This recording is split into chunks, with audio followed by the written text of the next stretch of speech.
Top 5 reasons a real estate crash is coming. Stay tuned. Promise you, it'll be worth it. Good day, Toronto. Welcome to another episode of Prime Parps TV. So glad you could join me here today. And on this episode, I'm going to give you my top 5 reasons why the real estate crash is coming. This isn't me giving you a bearish or a bullish prediction. I'm just providing you with a narrative that I get all the time. Now, whether you want to believe it and subscribe to it is totally up to you. It's just know that next week, I'm also going to be releasing a video that says top 5 reasons why a real estate crash is not coming, right? So I want you to watch both and think critically about the reasons and explanations on which narrative you wanted to believe and subscribe to. I'm trying to give you an idea to think more, right, and different perspectives. I'm going to get a lot of flack for this, but this is to help you think critically on what's really happening in the real estate market and what's happening with the prices and not just reading headlines. So without ado, here's number 1. The average income to average price doesn't make any sense. Look, this is number 1 because it's the most common one I get and a lot of people talk about it.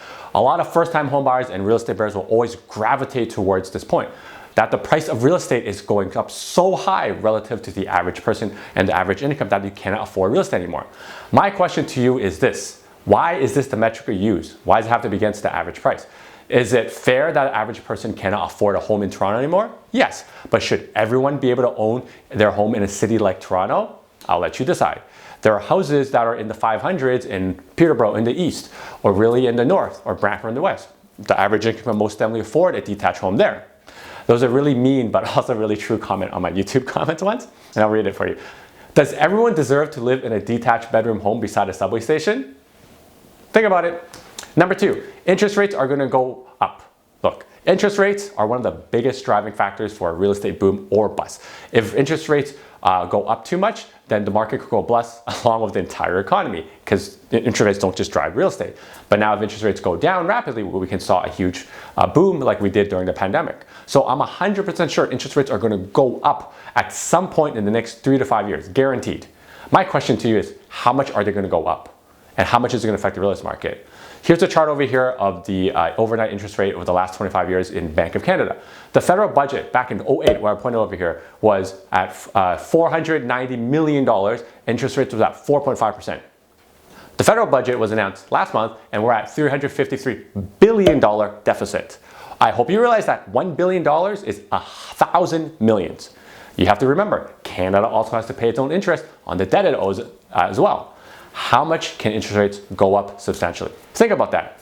Now, if this is the type of real estate content you enjoy, make sure you help us spread the knowledge by smashing that like button and subscribing to the Prime Parps channel over here or here. It's because every week I talk about real estate content that matters the most to you. And all this real talk is because we want to be transparent and honest about what's happening in the market. And by doing this, we hope that when you're ready to make a real estate move, you'll think of us and schedule a call with me to strategize your future.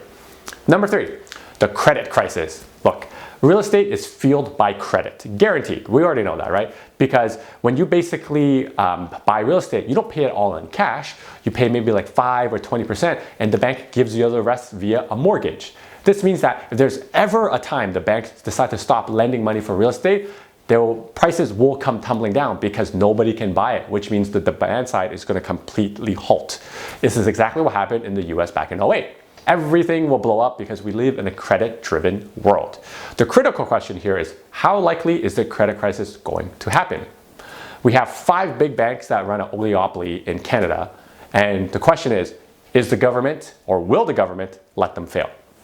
Number 4, people are leaving Toronto. This is a real thing. There are a lot of young people who have just been like, poof, I'm done, screw Toronto. They've given up, thrown up their hands, and left. Even Ontario, they just left.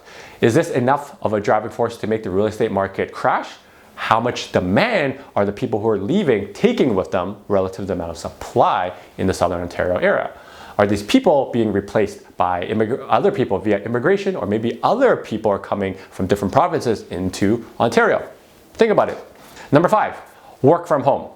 A lot of people are moving out of Toronto and Ontario because they can work from home. If this affects the demand side, the question you really have to ask is, will this trend continue? Are people going to work from home permanently, or are they going to be going back to the offices shortly? I've heard both sides of the coin, and they both have very valid points, right? So some employees who have kids wanting to go back to the office because they want a very clear divide in what is work and what is home. Some employees are more productive at home and they save more time on commute. So my question for you to think critically on is about this. If you work from home, and you can work from anywhere in the world, let's just say in Thailand, right? As long as you fix the time zone thing. What's stopping your employer from outsourcing your job to another country where the cost of labor is cheaper so that they can work with labor arbitrage? How safe is your job if you're going to be working from home forever then? Think about it, right? So those are my top 5 reasons why a crash is coming and the critical questions I'm leaving with you to really think about what's going to happen. Really think about the narrative you're subscribing to. If you don't agree with these top 5 reasons on why a crash is coming and you're looking to make a real estate move, you can book a strategy call with me to navigate this tricky real estate market. The link will be right here. It's www.chavzen.com. Until next time, your move, your future. See ya! Now that you're done watching this one, how about this one? Oh, you know what? This one's good too. Ooh, this one's really good. You know what? Just watch them both.